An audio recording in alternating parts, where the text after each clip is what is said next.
What is going on, ladies and gentlemen of the tribe, and welcome back to another Galaxy of Heroes video with me, your bold boy Scribe. How the devil are we all doing? I hope that you are ready to kick some ass and take some names in the latest version of Conquest, featuring Cobb Vanth himself, Timothy Oliphant in all of his weird deputizing ways. I'm here to guide you, help you, hold your hand and teach you the tricks, the teams, the strats, and also maybe sip some tea at the same time. Let's do this, baby. Tea sip.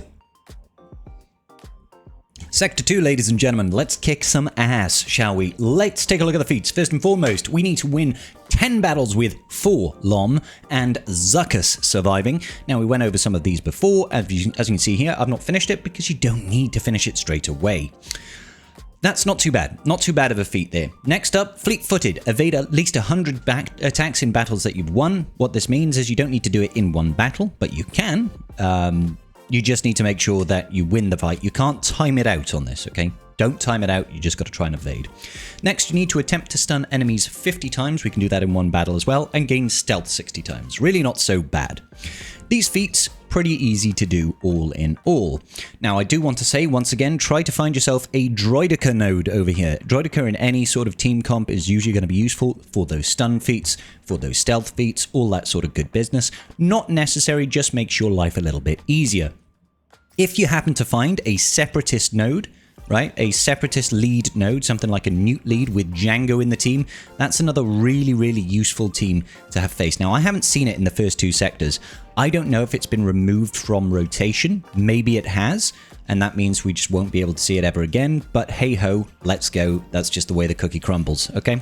So keep an eye out, because Django under a separatist lead starts the battle with 2 turns worth of damage immunity, and you can TM control him so he never gets to take a turn, and you can never damage him because of the said damage immunity. Now, do not forget, any feats that have got buffs to gain or have got debuffs to inflict, you can always use the Feats training droid data disk, which is currently hidden behind my face over here. What this will do is it will prevent the enemy from being defeated until the leader is defeated, and the only way you can defeat the leader is through an insta-kill. So you can have this equipped, and you can go into a battle. It will mean you either need to take some form of insta-kill mechanic, or you need to sacrifice the energy that you use in the battle. It is kind of a last resort, but it is also quite useful to have in your back pocket just in case. Let's talk, first of all, about stuns and gaining that stealth, okay? So what I recommend you do is have this booming voice data disk. You can collect this over the long term by doing the global event feat of winning 20 battles with a full squad of pirates. You can also find it on data disk nodes, or you can have the Conquest Pass Plus that gives it to you straight away, all right? Having that in your inventory makes it a little bit easier because you're always assisting when the leader uses a special ability. Now, if you don't have Booming Voice, there is another option available to you, which I think is it this one? Where is it? Assertive Command. There you go. Whenever an ally uses a basic ability on their turn, call another random ally to assist dealing less damage. That's useful. The only reason we use it is because it helps keeping that Droideka controlled so he doesn't take a turn. It's about constantly keeping his turn meter down to 0. So, the team that we're going to use against this is obviously one that I've seen and shown many, many times. You're using a CLS setup over here. You do want to take C-3PO, Han, and Chewbacca, okay? The reason I use this team, C-3PO removes turn meter on a basic. It's also applying some exposes when his allies assists, and that just makes it easier for us to defeat the rest of the team. Chewbacca's got that ever useful tenacity down on his basic, and Han Solo strips turn meter, stuns, all that sort of good business. CLS can also stun on a basic, can also strip turn meter, can also put tenacity down on it. It's just a good setup. And then if we also then happen to throw in Disguised Clone Trooper, you're able to stealth, essentially. So if Disguised Clone Trooper does damage whilst he does not have ruse, he is going to stealth, okay?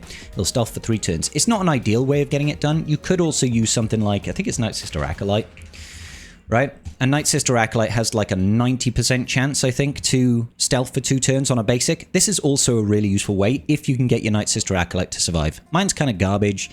I found it a bit easier to just use my Disguised Clone Trooper, but you don't need to do this. This will just give you extra chances at getting those stealths, okay? Alright, so when you're going against this team, what you want to be doing is you want to make sure that the Droideka, 1, rolls up into damage immunity just like that, and then 2, you need to make sure he doesn't have to take a turn after that, okay? So, as soon as you can, target that Droidica, get that tenacity down on him. I'm trying to land speed down on him. I'm trying to stun him so he can't take any assists or anything like that.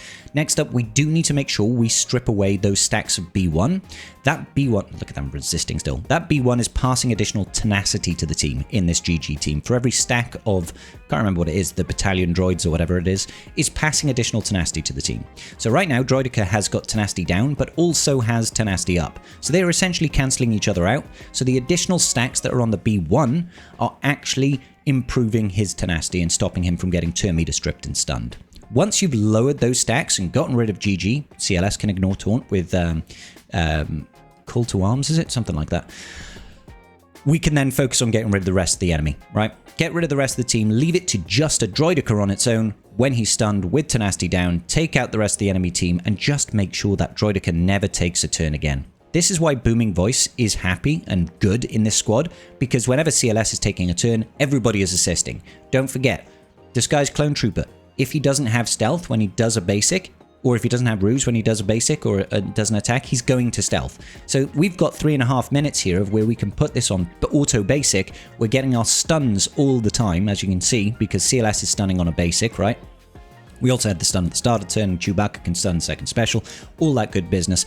This will get you a boatload of stuns, an absolute metric boatload, and also a good amount of stealths, because as you can see, every single time CLS does any ability, everybody assists. That's going to cause our Disguised Clone Trooper to stealth. When he assists again, he's come out of stealth, and then he's going to stealth again, and it's just going to be a constant cycle, essentially, of him gaining stealth, him losing stealth, him gaining stealth, him losing stealth.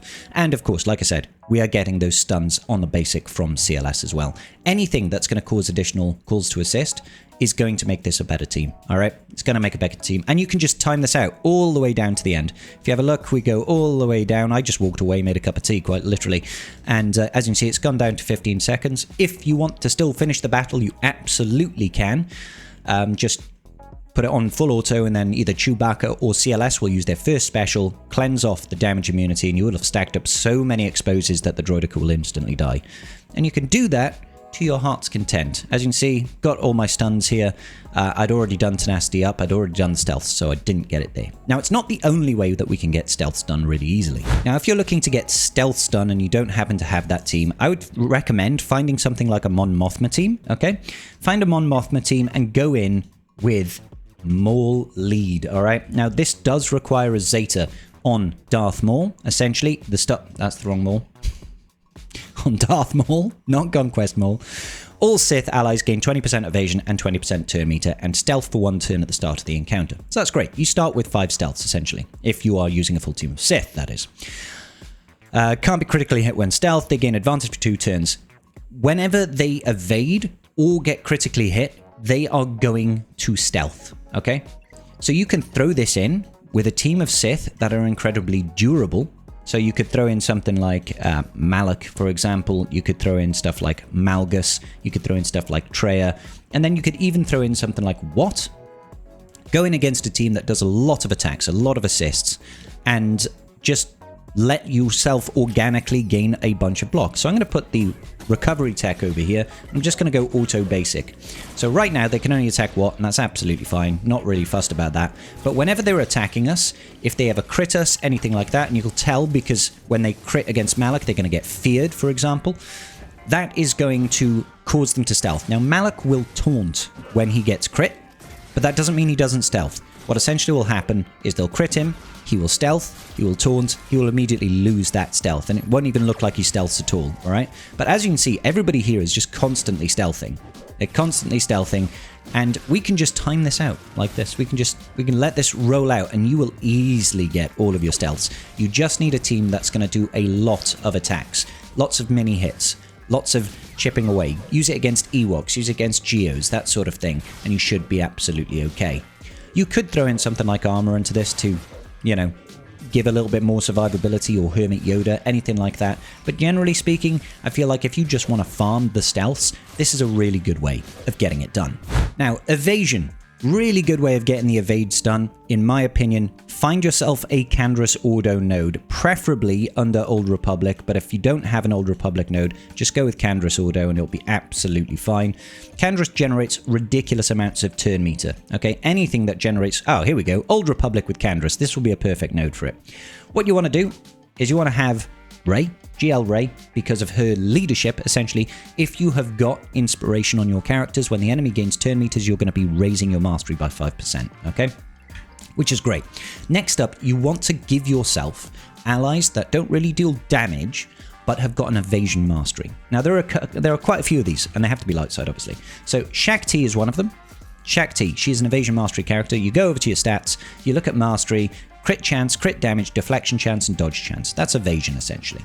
So Shakti is a good one, and so is Jedi Training Rey. Jedi Training Rey over here, she is a tank, but she's also deflection chance, dodge chance, okay? There are quite a few of these characters. I think OG Poe is.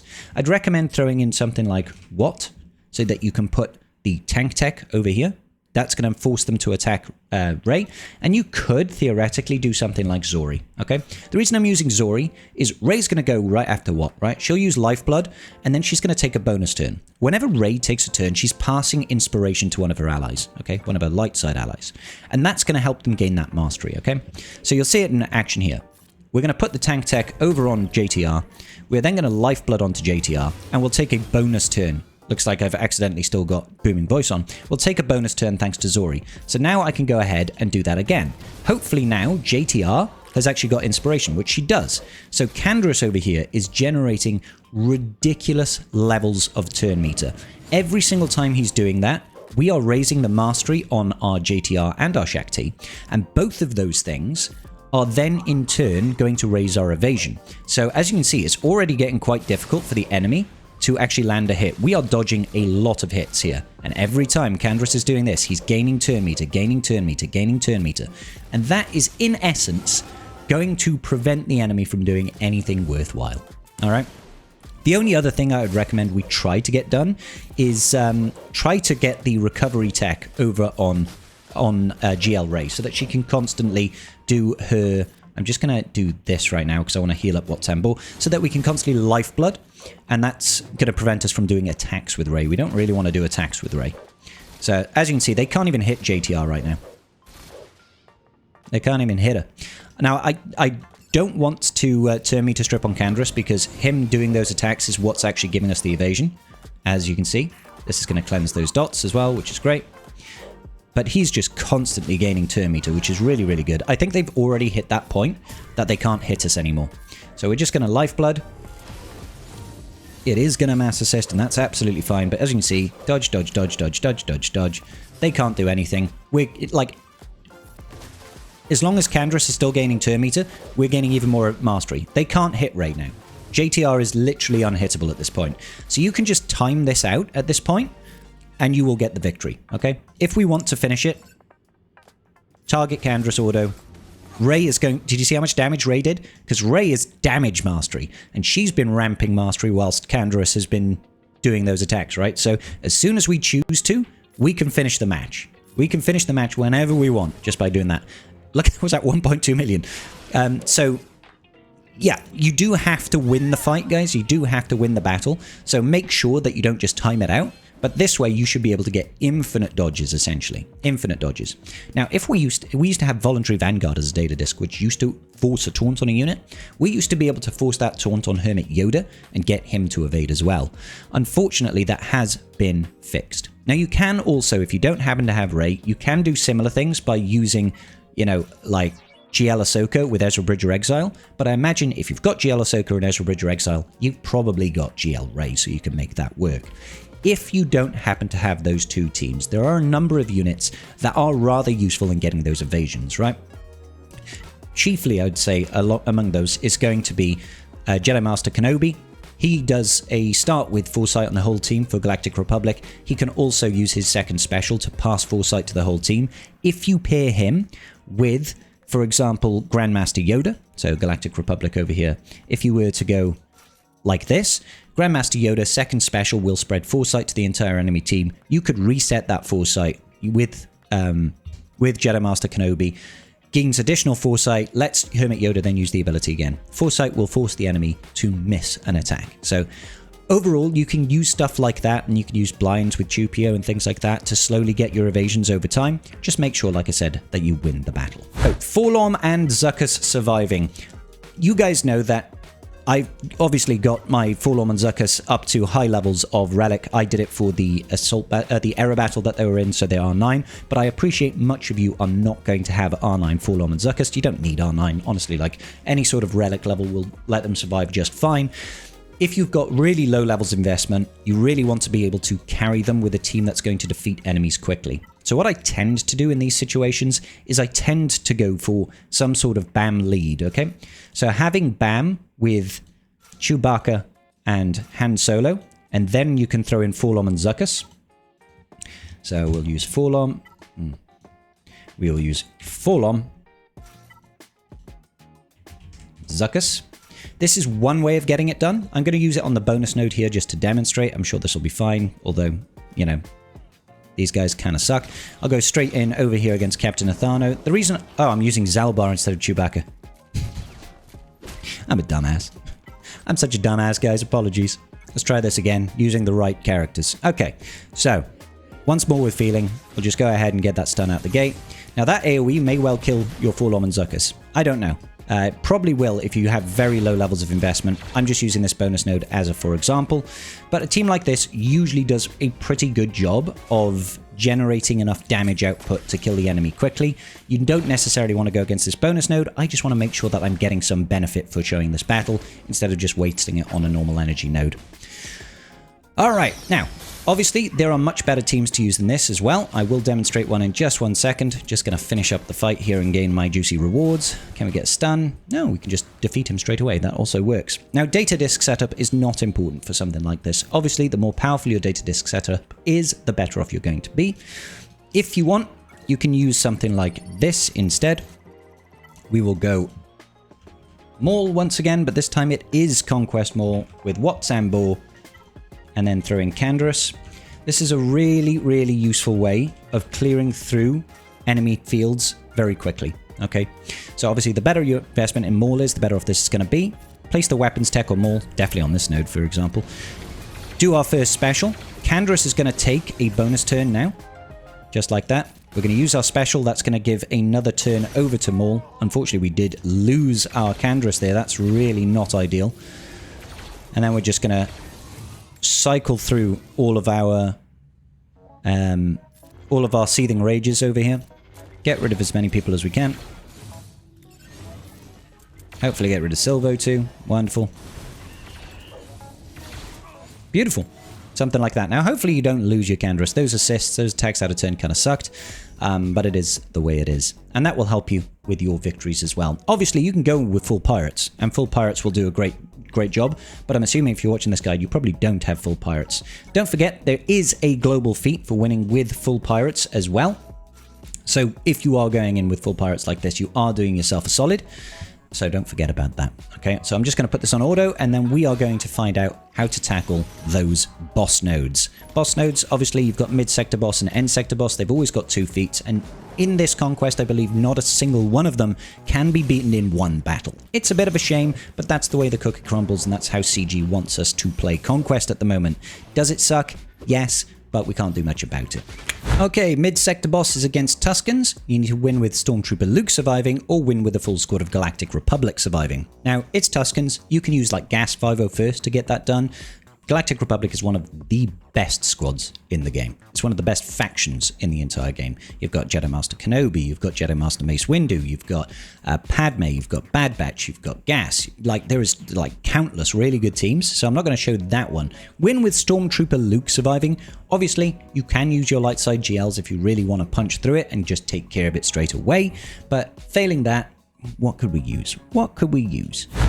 All right, so mid-sector boss, winning with Stormtrooper Luke surviving. I'm going to go with the Traya setup over here. I like to be able to control this field a little bit. A little bit of Malak action going on over here. Let's just go ahead and use this first special. Yada, yada, yada. Okay, get some fear. Hit him where it hurts. And maybe isolate the Tusken Warrior, reduce the cooldowns on Darth Revan. Oh, I forgot about the assists. I did totally forget about the assists. All right, let's drop some damage on him. Wonderful.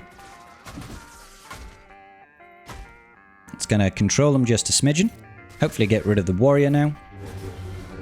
Lovely. All right. Yep, looks like Malik deals with this quite well. Treya getting rid of all the dots that they're going to be putting on us.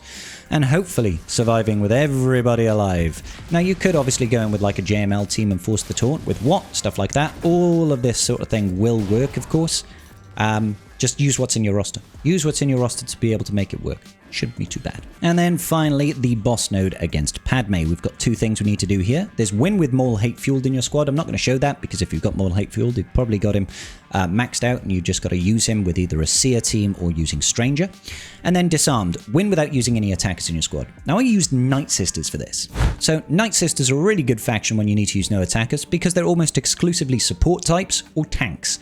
All right, so just make sure that the Night Sisters that you're taking in are not attackers. I'm using Great Mothers over here with Mother Talzin, Meryn, not Oldaka, sorry, Asajj and Morgan Elsbeth.